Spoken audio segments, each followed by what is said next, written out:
tardes, mi nombre es César Alejandro Álvarez Montero, estudiante de la Universidad Permitoro de la carrera de Derecho, y hoy les hablaré sobre el sujeto de la relación del trabajo. Bien, aquí empezaremos a hablar sobre la Ley Orgánica del Trabajo, los trabajadores y las trabajadoras, que es la LOTTT. Empezamos hablando que los trabajadores dependientes se encuentran en el artículo 35 de la Ley Orgánica del Trabajo, los trabajadoras y los trabajadores, que cita que se entiende por trabajador o trabajadora dependiente todas las personas naturales que presten servicios personales en el proceso social del trabajo bajo la dependencia de otra persona natural o jurídica. La prestación de su servicio debe ser remunerado.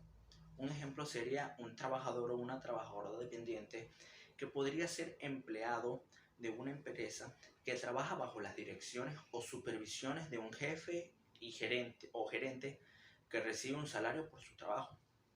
Ahora pasaremos a los trabajadores independientes, que se encuentra en el artículo 36 de la Ley Orgánica del Trabajo, las trabajadoras y los trabajadores, que dice que el trabajador o la trabajadora no dependiente o por cuenta propia es aquel o aquella que en el ejercicio de la actividad que realiza en el proceso social del trabajo no depende de un patrono alguno o patrona alguna, y los trabajadores y las trabajadoras dependientes o no dependientes son protegidas por la seguridad social.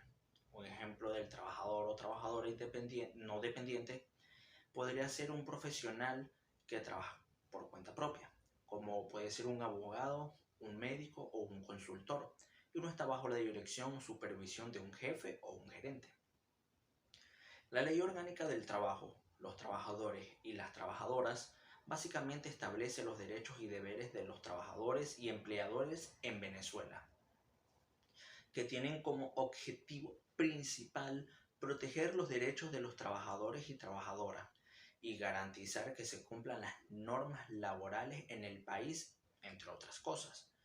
La LOTTT establece las condiciones de trabajo, los derechos y deberes de los trabajadores y empleadores, las normas de seguridad e higiene en el trabajo, las normas de protección social y las normas de protección contra la discriminación del trabajo.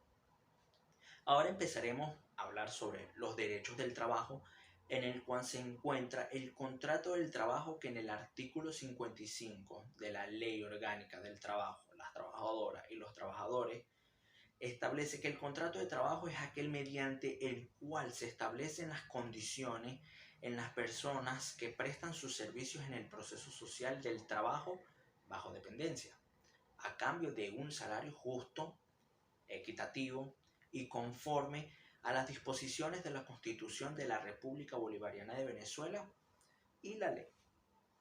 Se entiende que una persona que presta servicios a otro bajo la premisa de recibir una remuneración a cambio del labor que cumple.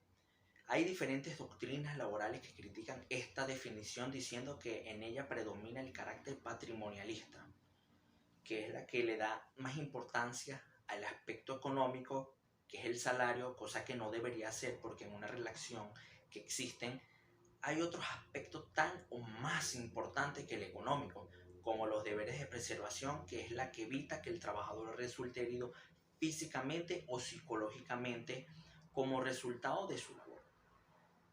Luego vamos a las clases y modalidades de acuerdo con la legislación venezolana, que son los contratos de trabajo que pueden ser según el sujeto, que se dividen en lo individual, que es celebrado por un trabajador, y el colectivo, que es celebrado por un sindicato de trabajadores. A su vez, el contrato individual del trabajo puede ser según, primero, por su naturaleza, que se divide por un tiempo determinado, que tiene por objetivo la prestación de servicios del trabajo, sin fijación de tiempo. Segundo, por tiempo determinado, las partes del invitado de la duración de los servicios del trabajador. Estos contratos preferentemente han de ser escritos, que concluyen con un término prefijado. Tercero, para una obra determinada, la prestación de servicios de trabajo tiene un proceso, la realización de una obra de ejecución de servicios precisados por parte.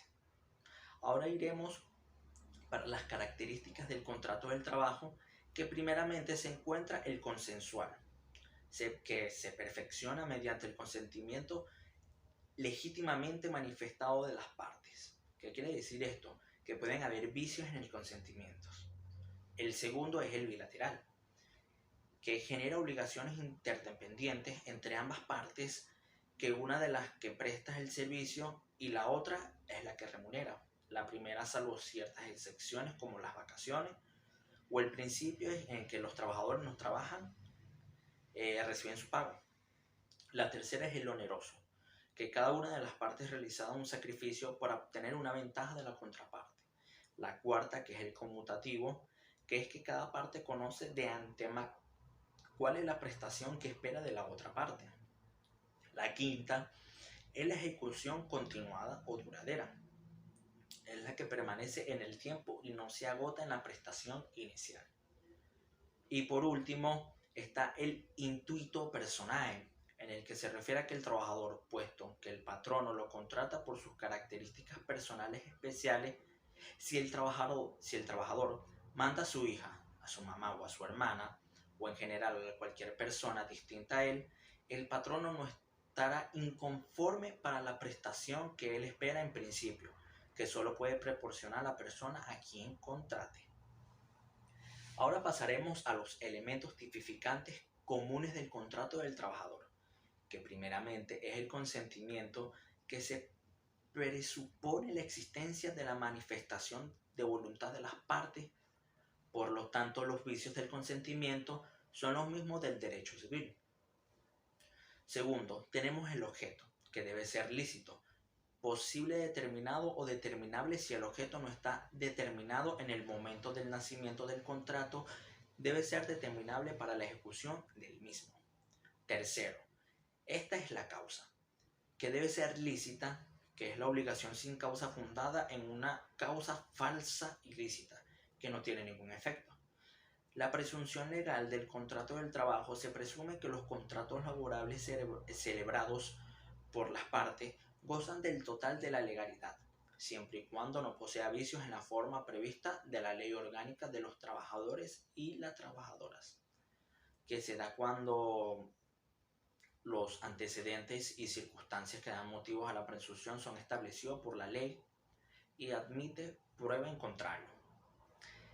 Se asemeja con otros tipos de contratos, las relaciones directas en igualdad de condiciones entre las partes. Se paga un precio definido y estipulado de antemano, por lo que se adquiere que no hay subordinación entre las partes. Como relación directa entre las partes también se puede acarrear obligaciones, así como derechos, y no hay subordinación. También persiguen fines comunes entre las partes. Eso fue todo.